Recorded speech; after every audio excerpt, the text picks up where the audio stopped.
Pledge allegiance to the flag of the United States of America and to the republic for which it stands, one nation, under God, indivisible, with liberty and justice for all. I will call this school board meeting of District 544 to order. And clerk, will you take roll, please? Yes. Kirby Anderson. Present. Natalie Knudsen. Here. Melanie Cole. Here. Matthew Limp. Here. Missy Hermes, present. Stephen Bigasa. Here. We have a quorum. Can I get a motion to approve our agenda tonight? So moved. And a second? I'll second. Any discussion? All in favor say aye. Aye. Those opposed say no. Our agenda is approved. So we have a resolution on acknowledgements. Thank you to Lake Region Electric Cooperative for their donation to the high school scholarship fund. Karen Williams for donating Kirk's Cape to the theater department. Holiday Gas Station for their donation to the automotive department. And the Fergus Falls 544 Education Foundation for their donation to the Kennedy Secondary School weight room. Someone offer that resolution for its adoption? I'll offer that resolution and move for its adoption. And a second? Seconded. Okay. And Missy, will you take roll? Natalie Knudsen. Yes. Melanie Cole. Yes. Matthew Limp. Yes. Missy Hermes, yes. Stephen Bigasa. Yes. Kirby Anderson. Yes. The resolution is adopted. Thank you. So we'll move into our reports, and we'll start with Kirby Anderson with 544 Education Foundation, Finance and Activities. Education Foundation has met twice since I last reported. On January 11th, we met, we were in Minneapolis at the time, so I was on Zoom with them, and they talked then about the first major donor newsletter was going out December 19th. Second thing, they sent out an alumni email on December 18th, and they had a 47% open rate, and that's considered pretty high in the industry. And they'll soon be updating display cases here in Kennedy to reflect upcoming reunions for this summer.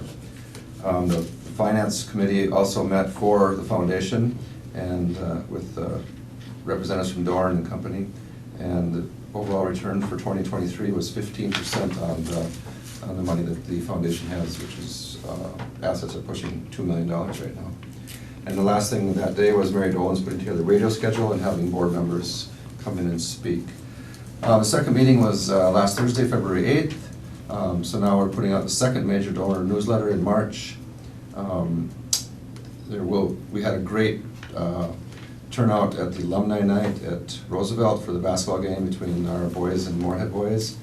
And we had something similar to the puck drop where people throw pucks out in a raffle, and we had a little basketball thing. So it raised, grossed just over $300 for that. There will be a scholarship committee meeting before our April meeting to go over all the scholarships. There will be no March meeting because there's a couple of key people that are gone, so there'll be no March meeting. The Legends Committee will be meeting, and we'll have our final Legends golf tournament this year. There will be no new Legends, it's more of a reunion tour, and I think our activities department is going to take over that golf tournament after that. And I think that, Jeff, you talked about, I think you said you'd be working with them to put in some grant requests either for auditorium sound and or for Lincoln Playground. So we talked about that briefly. So that was it for the foundation. The Finance Committee, we did meet on Monday, February 5th, a week ago, and we went through a long list of capital projects and updating that's needed for facilities maintenance. And I'm not going to go into any detail on them because this is a good part of our work session tonight, so I think we'll focus on that more at that time. So that was a couple hours that we went through all these line by line. And activities did not meet since our last report, but we are scheduled to meet, I think, on Thursday morning, time to be determined. I think it's before school last time. Anyways, so that's my reports. Any questions for Kirby? All right, thank you. We'll move on to Melanie Cole, Special Ed Co-op, Region 1 and for All right, we didn't have meeting for between, since the last meeting. We did have special ed co-op board today, and, the majority of our agenda was to approve personnel maneuvers, or 22 different actions we took. A lot of the resignations, for staff that are joining our, school district for the special ed services. And, we have a Minnesota Department of Ed fiscal monitoring team working on, reviewing some of the, business, transactions. Is that how you'd say it, Renee? All finance related things and, Yeah. And, it sounds like, it's very difficult to comply with, and that it ends on you. Ends on you to yeah, they give do us one. 2 weeks to reply back, but, yeah, there's a lot of stuff to come up with, but I submitted it today, it's due this coming Friday, so. Oh, wow, okay, great. The cooperative negotiated their own contract this year, and, they had 8.25% increase over 2 years, some adjustments to 403B, and, took 2 staff days off the contract. So we approved that today. And that was the gist of that meeting. So, then, any questions on that? Then I have my, Region 1 minutes here. Region 1, the technology group has been doing some work in Smart ER, their database for the Safe and Sick Leave Act, and all the calculations that go along with that. And so they've been trying to integrate data on that. I don't know, they are storing all their stuff in the Microsoft Cloud now. We've been just talking over the last several meetings about the additional steps to put firewalls, protective pieces in for a potential cyber attack. One of the regions did get cyber attacked, and so that was that. But other than that, we had election of officers, certified the joint powers election results, and amended our bylaws and reviewed our budget. But it's all good there. It's all good. So anyway, that's all I have. Any questions? Any questions for Melanie? That might be interesting stuff to Renee. I mean, it's interesting stuff to me, but who wants to hear me say that? All right, next report is Missy Hermes with curriculum review and policy. Okay, policy committee has not met, but hopefully we can schedule a meeting tonight to take place. And, but the curriculum review committee met on Monday, January 29th. Now, they were originally supposed to meet on the 15th, but that was the day of the swatting incident, so we're unable to meet. And Amelia was able to reschedule that meeting for the 29th. And it was fascinating. So we had 2 reports that night, and one was by Courtney Anderson, who is the ELL, teaches ELL, but she's the elementary, right? And then there's another teacher, Barb Huffman, who has the high school and junior high, or middle school. And it was fascinating to hear how many students we have that English is not their primary language that's spoken at home. There's 110 students. And so just under 50 students that are receiving services for English language learners. And also that she said that that is likely terminology that's going to change. And instead of, so when I was going through teacher training, it was ESL, and then now it's ELL, but it looks like it's going to be changed to ML for multilingual. Yeah. So that was very fascinating how students get test out and all the different language domains that are tested. And then the next person to report was Mark Anderson, and he was talking to us about the work-based learning program and how I was amazed at how much that program has grown. So when Mrs. Anderson started it, there were maybe 6 to 8 students, and now 185 students will this year will take part in that program. Just- Accumulation of 185 or? That's what I understood, yes. Okay. Over the course of the three trimesters, yeah. We have one student with us right now, and she showed us all of the journaling and documenting and the things she's had to write about throughout the Mhm. experience. She shared that all with us. It's pretty awesome. Right, and before they even get out into the workforce, they have a variety of different classes and things that they're learning on expectations and professionalism. Yeah. It's interesting. Any questions for Missy? All right, then I'll move on to my reports. The Buildings and Grounds Committee met a couple of different times. And there's a lot to cover, but a couple of highlights were the Cleveland HVAC system is going to be updated, and that's set to be done July 2024. So this summer, that'll be finished.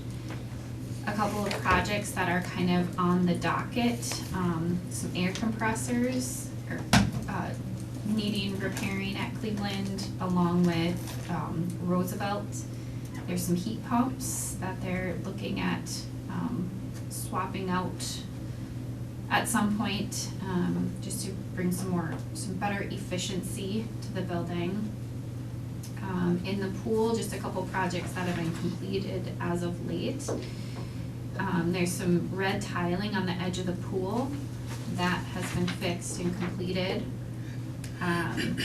There's a big slit in the roof at Cleveland, or a tear, we'll call it. So they're working with the warranty right now to have that fixed again or replaced at some point. It's been fixed, kind of a bandage job a couple of different times, so hoping to get that replaced. And then the door G of the Roosevelt Center, so where the concession stands are, they're gonna be replacing that whole unit at some point, which is a big project. And then in the next couple of years, they just asked us to keep the turf and the track resurfacing kind of on the docket. So that'll be a big project for us. So those are a few of just a lot of discussion, like Kirby said. So we went through 2 work sessions to get through the list of things. And then as far as staffing, the mechanical staff is fully staffed for the first time in about, what did he say, 6 to 9 months? Longer, it Longer goes than back that. farther than that, yeah. Okay, so mechanical staff's fully staffed, and then custodial staff, they're just continuing to hire. It's kind of a revolving door, it sounded like, so. Know anybody that's interested in that work? There is some jobs available on our custodial staff. That's Buildings and Grounds.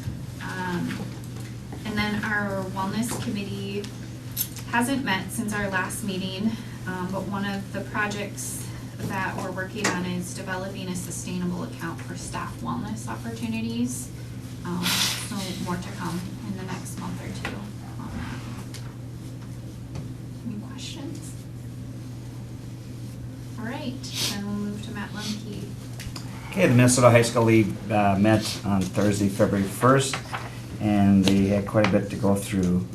One of the things that they talked about is next year, the recommendation is to go for a neck protector for hockey. And so that is gonna be required for next season, it sounds like. So that's gonna be a change. Another thing that's gonna affect us is the Central Lakes, is that the Minnesota High School League put Detroit Lakes into the Central Lakes Conference starting next year. The Pheasant, their current conference was kind of dissolved, and so they were looking forward to getting to a new conference. And so they can appeal to the Minnesota High School League to be placed into a conference. And ultimately were placed into our conference, and so that is something that Detroit Lakes. So for us, it doesn't necessarily affect us quite a bit because we schedule with Detroit Lakes a lot, but the Central Lakes, part of it down in St. Cloud and stuff like that, that will be, they do schedule like a game usually, but this is usually, in certain sports, it's you play at home and you play away, so I'm interested to see, since they now got approved, if somebody else is going to also apply to petition to get into the conference also, but we'll wait and see what happens, so. Anyway, that is a change that is coming. Another one that they approved is they are going to go to 3 classes for tennis. And so that will begin and be implemented in the 25-26 school year. And so that is something that has been worked on for many years, and they finally are going to do that. So that is a big change. With volleyball, they are changing how they do the seeding at state. They're changing it from used to seed 1 through 5, and then it was kind of a draw between 6, 7, and 8 where you get placed. And now they're going to determine 1 through 8 on that. So that is a change in what they're doing. And also in football, they made a change to go to more of a north and south bracket. And so that's another change that's coming. So it's they've been changing some things. And then one thing that's going to be coming up in our activities committee meeting, and they have now on their docket also, is 9th grade governance and where they should be placed. And so they are looking at a draft timeline of putting them into the governance of the Minnesota High School League in the 25-26 school year. Right now they're working on the bylaws and stuff like that, and message and communication to schools. And so right now they're developing and going to have a task force work on this. So that's something that is on the docket that they're looking at implementing, so we'll see where that goes. In plain terminology, does that mean that 9th graders are gonna be integrated into high school sports? So what it is right now is it's 10 through 12, and so like a 9th grader, as long as they don't play like on a JV team or a B team or something like that, they're not under the Minnesota High School League rules, and so Okay. there's a little bit more freedom to what they can and can't do. But as soon as a student participates, let's say that I'm playing 9th grade basketball right now, and I get moved up to JV, well, now all of a sudden now you fall under the Minnesota High School League rules, and so there's just different rules that stipulate what you can and can't do once you participate with that activity within a given sport. If it's under the Minnesota State High School League, they have a separate. They're more strict on their rules of what you can and can't do as an athlete. Whereas if you're underneath that, there's a little bit more flexibility. And so it's something they're looking at. And I know that there's also some insurance things too, that with who's covered and who's not, depending on if you're covered under the Minnesota High School League. I think concussions is one of them, and there's something else. That if they put 9th grade in, then they're all covered under the Minnesota High School League umbrella. Whereas right now they're not. So some of that's some of the stuff that they're talking about. So anyway, that's something they're looking at doing, and yeah, it was a full agenda, but that's kind of the highlights of it. So does that mean anything for us? Okay, let's say, right now, we don't have 9th grade hockey. Is it just the rules and how the high school league recognizes them, or are we going to have like a 9th grade hockey coach and have a 9th grade schedule and everything like that? Not so much as like a 9th grade. No, not like that. It's just basically if you're in 9th grade, or if you're in 8th grade and you go up to a 9th grade team, let's just say, Right. then you're going to be under the Minnesota High School League rules. Right, but right now, for instance, hockey is run by the Hockey Association. Correct. So the 9th graders are bantams. Yes. So it's that'll not- continue as it is. Is. So the only thing that changes is Yes. some details on insurance and things. As far as I understand, that is how it works on that part of it. It's just if they are part of a sanctioned. Sure. But again, until all the rules and bylaws are, Yep. Devil's in the details. yes, correct. Yeah. Yeah. Okay. Because I won't say it won't affect them, because it could affect them. Right now it doesn't, but it could, so. It's just one of those things that, yeah, like you said, you don't, until all the details are put out there and everybody knows exactly, because every sport can be a little bit different. Because at the Minnesota High School League, rules is right now is like a 7th grader can participate in a varsity sport. So, and it's just how does, so kind of working that part of it is what they're kind of looking at, so. Any other questions for Matt? All right, move on to Steve Biggessa with staff development. So staff development met it was a really short meeting, actually, it was like 15 minutes, so. But they basically solidified some things coming up on the March 1st staff development day, the training, the breakout sessions. Some of the topics they're gonna be covering are, for the breakout sessions is they're gonna be talking about AI. Another topic, which is an acronym, Emotional Freedom Technique. That's run by our Katie Yagi, I believe, from Cleveland. Trauma-sensitive strategies is another one. Literacy, staff mental health, there's some yoga stuff going on, which I think is great. Jen Coerce is going to lead a Narcan, AED, and emergency medicine session, and then there's a suicide awareness, so there's 6 of them. They just assigned some people to, put out refreshments and, just minor details as well. They also, we only had one request, for a trip for a kindergarten teacher. And let's see. Yeah, like I said, it was a really short meeting. And this is my first staff development meeting for a few years, but I was always curious about like how much is left in the budget, and I would hope that there's enough requests that it zeroes out every year and we start over. And I mean that staff investing in their development, and wasn't a clear answer on that, and it's not a bad thing or anything. I think they've kind of redone their budget a little bit, how they're reporting it, and it's a little confusing because it says there's out of the 40, it started with about 45,000 last year, 45,888, because there's some carryover from the year before. They said that the approved expenses were 19,000, so there's 26,000 left over, but there's some that are earmarked for like some of the summer expenses and things, so I'm not totally sure. She said it's somewhere around 6,000 or 7,000 left. So I guess I want to understand how much is left because we should probably be able to report on that. But they're trying to update this a little bit, and they just haven't gotten it done by school board time. So my next report should have a good number as to what's left over in that budget. So that's about all I got. Any questions for Steve? Then we'll move to Superintendent Drake.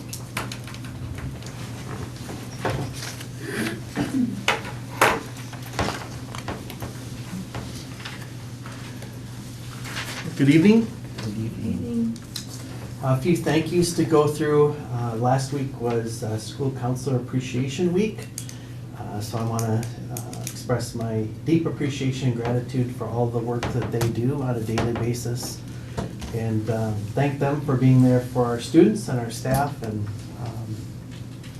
in a guidance and comforting aspect as needed. So appreciate all the work they do very, very much. It is also School Board Recognition Month, and so I want to thank you for your commitment to our students and staff. We know that the work is not easy, and there are a lot of complicated issues in public education, lots of difficult financial decisions to make as well, so appreciate your commitment and the time and attention that you provide to making sure that our students and staff get the very best that we can. Yesterday afternoon, there was a lovely concert out at M State. Very clever, wasn't that? Yes. But it was a very nice event. It was a fundraiser for their upcoming spring trip. And so the bel canto choir performed, as well as the jazz band, in about close to an hour and a half of music, and really highlighted a lot of, especially on the bel canto side, some soloists and some smaller ensembles, as well as the whole bel canto. A couple of the jazz numbers also had singers, and so it was very, very nice out at M State and well attended. So I want to thank the directors for all their hard work and the students for a really nice afternoon. I did not have a chance to see this. I was out of town, but Frozen Middle School, I heard it was very, very good, so hopefully people in the community got a chance to get out and see that. And then one that I do not have a slide for that I want to just point out is that we had an all-band concert that was held in the Gold Gym about a week ago, and that was a very nice evening as well. Lincoln Phase 2 progress. So unfortunately, we had another mishap out there. This was the result of hanging some drywall and the lifts that they use. You can see the orange lift in the background that they use to try to, or help them put the drywall in place. That has on a couple of occasions now caught the pipe that serves as our water source for our sprinkler system, etc. And so the pipe is broken, and then all of that water comes rushing out of the system. So I do want to thank our staff. I want to thank the Fergus Falls Fire Department and Police Department for their prompt attention when these things occur. Obviously, it's quite a cleanup process. We do have a meeting scheduled with the vendor or contractor on Wednesday to talk about how these things can be avoided in the future. And then I will have a better idea at that point what, if any, impact this may have on our completion date at this point. So there was some work going on in the evenings and on weekends to get that drywalling caught up. It was a little behind schedule, and this event would certainly have hampered that timeline. A couple other things that are more positive is the playground committee has been meeting, and we're close to an RFP date on playground equipment for Lincoln Phase 2. There's also been a couple meetings with staff and furniture vendors, so we're close to recommending the furniture, the classroom furniture, and some of the specialized equipment that will go out to Lincoln Phase 2. John Steinbrenner has been working already with the kindergarten staff on some issues with the building, etc., and plans for things like how the parent-student drop-off will take place and some of those kinds of logistical decisions that need to be made. Also, it was mentioned earlier about the building committee meeting. We'll talk about this in greater detail during the work session. But a lot of that work was really, the bulk of it was prioritizing about $1.3 million in capital projects and LTFM maintenance projects going into fiscal year 25. So that's the 24-25 school year, and prioritizing those. And there simply are a lot of needs, more needs than we have funding for each year. But looking at technology needs, everything from resurfacing the Gold Gym to parking lot projects with the ALC parking lot and possibly the Armory parking lot, tuck pointing, we mentioned roofing earlier, and some mechanical systems, so there's a lot that goes into it. And having that work done is expensive. It doesn't, you would think that that money would go a long ways, but it doesn't take long for the funds to be earmarked for projects and still see additional things you'd like to accomplish on the list for the following fiscal year. Lots of congratulatory notes tonight, so we've had a lot of wonderful things going on with our student body. We are sending our boys Nordic ski team to state, so congratulations to them. And also to Alexis Wellman on the girls team for qualifying for state. There'll be a state send-off tomorrow at 12:30 during Otter time, so good luck to our Nordic skiers. We had some students compete in the Ridgewater College Skills Fest, and I want to congratulate Gabe Samuelson for placing first in auto body repair and second in auto mechanics, and Kiona Rust, who was second in auto body repair, and Wyatt Hegseth, who was first in auto mechanics. So really nice showing at that event. We have several all-conference honorable mention swimmers, so congratulations to Jaden Kwapinski, Matthew Toole, and Reese Hansen. And congratulations to Caleb Froning, who notched his 100th career win as a wrestler, and he is the first Otter to be a two-time state champion at 145 pounds.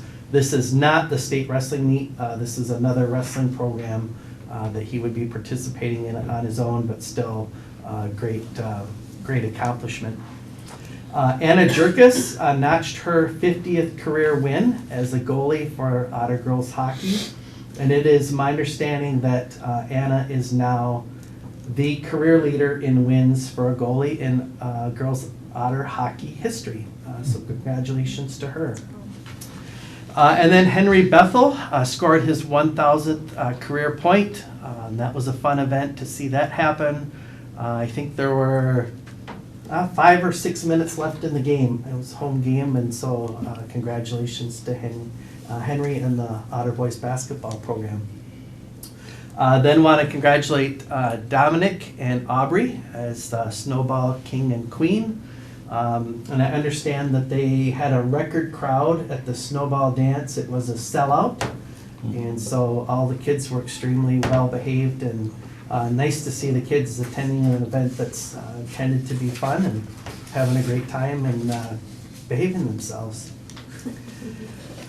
We had a really nice subsection or one at play this year. They finished second at subsections. They went on to compete at sections.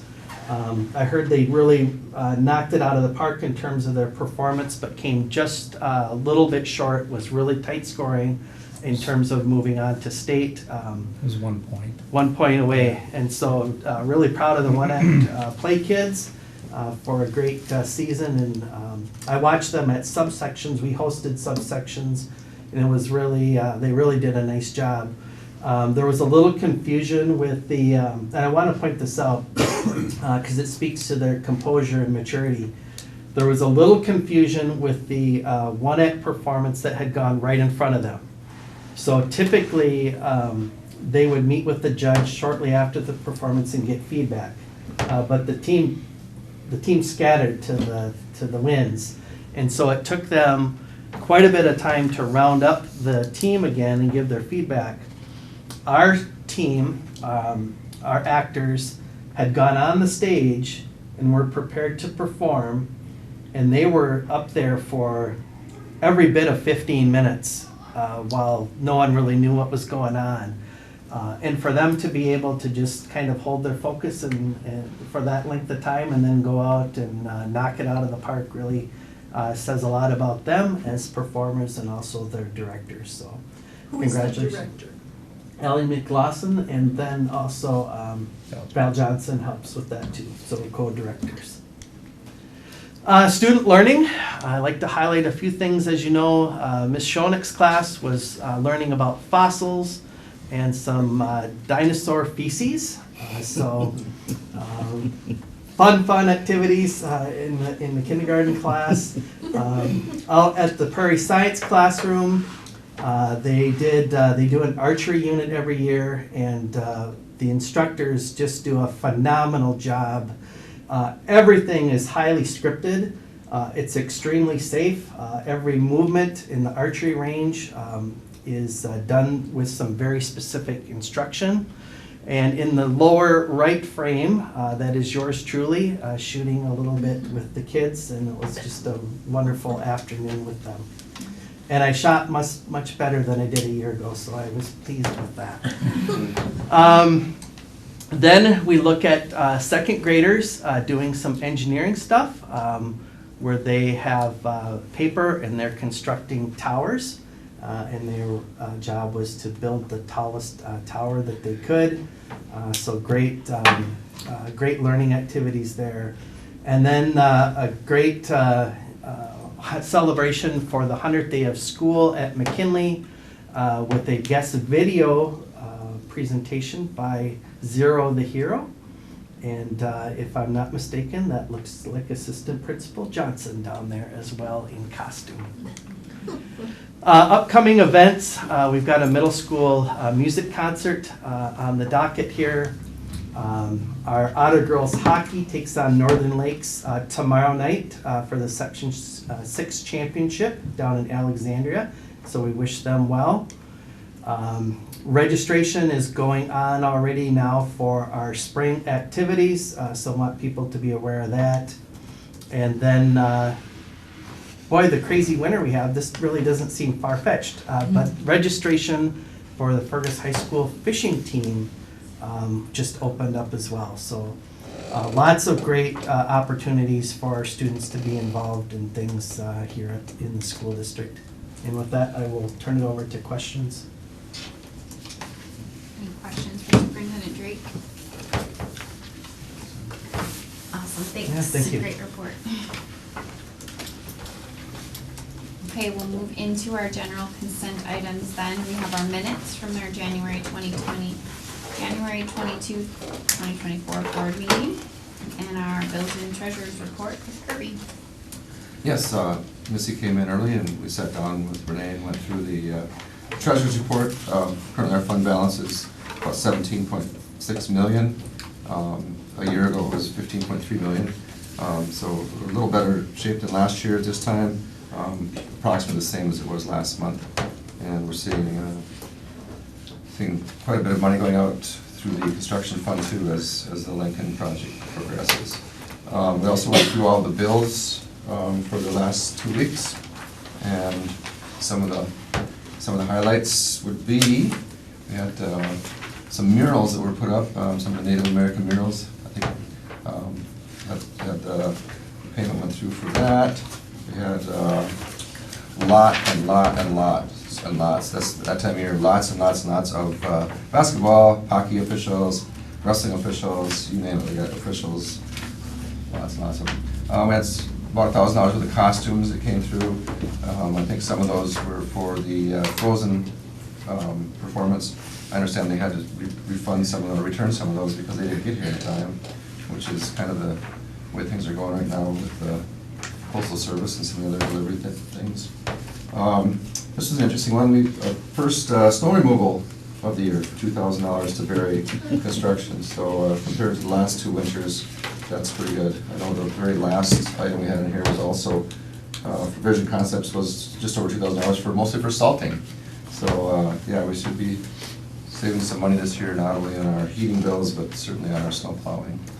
$1,100 for wrestling jerseys, just some miscellaneous ones. $3,000 for the locker room shower repairs here at Kennedy. Had to have a motorized door fixed over at Door E over at Cleveland. That was just over $700. So you get kind of an idea of some of the things that happened. We had a gas leak out at Lincoln that we had to take care of. This was our biggest question. We had about $2,000 that came through for dog sleds.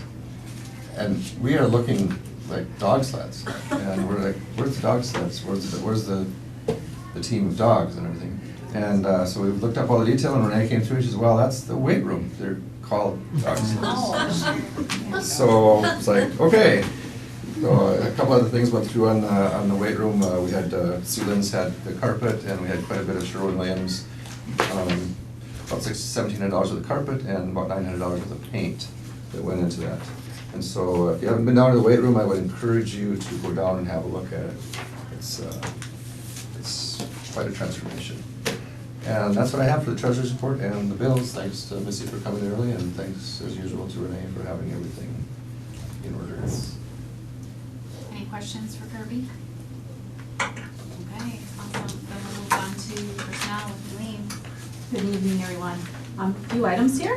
I'll start with certified staff hire. Sandy Sundblad, she has been long-term special education teacher at Cleveland, and she's just going to extend her stay through the kind of mid-February. So her contract, we're requesting to increase that for coverage from the February 1st through the 16th of February.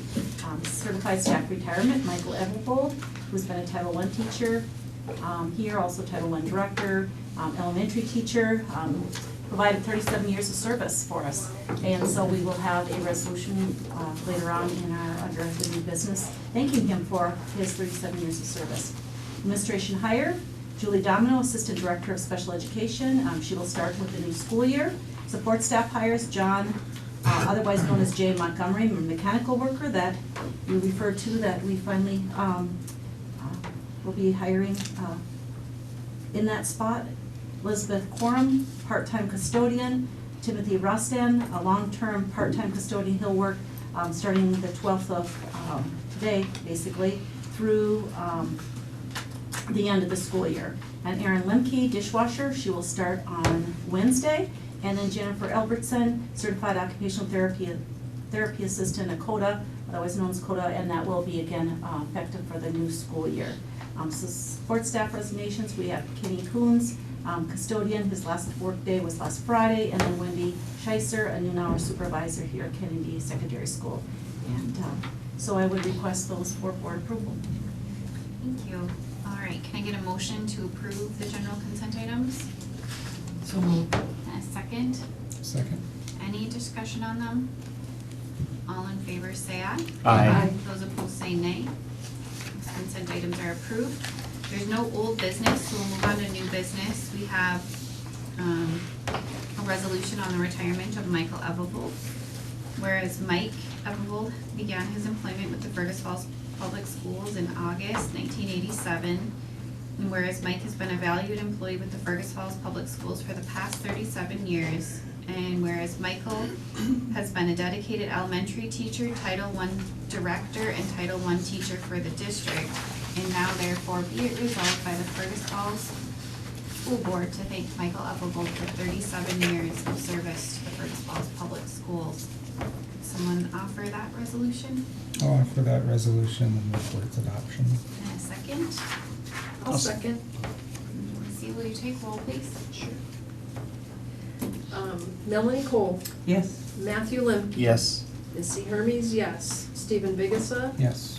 Kirby Anderson. Yes. Natalie Knudsen. Yes. The resolution is adopted. Thank you. Then we'll move on to another resolution, Minnesota School Board Recognition Month of February. Whereas the Fergus Falls Public Schools ISD 544 recognizes the importance of public education in our community, and whereas the Fergus Falls Public Schools ISD 544 appreciates the vital role played by those individuals who, as local school board members, establish policies to ensure an efficient, effective school system. And whereas school board members serve as a voice that enables our community to preserve local management and control of our public schools. And whereas school board members are charged with representing our local education interests to state and federal governments and ensuring compliance with state and federal laws. And whereas school board members selflessly devote their knowledge, time, and talents as advocates for our school children. Whereas local school board members are strong advocates for public education and responsible for communicating the needs of the school district to the public and the public's expectations to the district. Now therefore be it resolved that the Fergus Falls Public Schools ISD 544 recognizes and salutes the members of the Fergus Falls Public Schools ISD 544 School Board by proclaiming February 2024 as School Board Recognition Month. Could someone offer that resolution for its adoption? I'll offer that resolution, move for its adoption. In a second? I'll second it. It just seems really Like, odd. It yeah. just seems like a really odd. Really resolution. something for us to- Cheer for it a little bit. Like this. It's just like, yeah, I know, that's why it's like, really, it's different. All right, Missy, take roll. Yes, Matthew Lemke. Yes. Missy Hermes, yes. Stephen Bigginson, Yes. Kirby Anderson, Yes. Natalie Knutson. Yes. Melanie Cole. No. Yes. Yes. Okay, yes. The resolution is adopted. Thanks.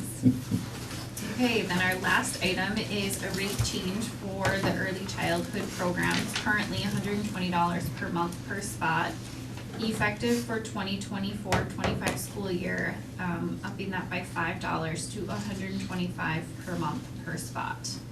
Can I get a motion to approve that rate change? I'll make that motion.